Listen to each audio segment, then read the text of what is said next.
বাংলাদেশে অন্যতম প্রধান সবজি আলু। অন্যান্য বছরের তুলনায় এই বছর ব্যাপক পরিমাণে আলুর চাষাবাদ লক্ষ্য করা যাচ্ছে। আলুর অন্যতম প্রধান একটি রোগ আলুর দাঁত রোগ, যা আমাদের দেশের কৃষকগণ সচরাচর এই রোগটিকে আলুর দাউদ রোগ হিসেবে চিনে থাকে।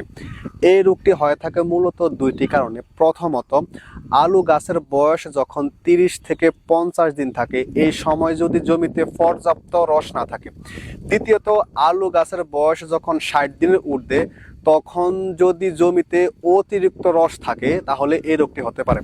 আলুর দাঁত রোগ নিয়ন্ত্রণের জন্য আলু গাছের বয়স যখন 30 থেকে 50 দিন পর্যন্ত থাকবে, সেই সময় কোনো মতে যাতে জমিতে রসের ঘাটতি দেখা না দেয়, এবং আলু গাছের বয়স যখন 60 দিনের ঊর্ধ্বে থাকবে, সেই সময় কোনো মতে অতিরিক্ত সেচ প্রদান করা যাবে না।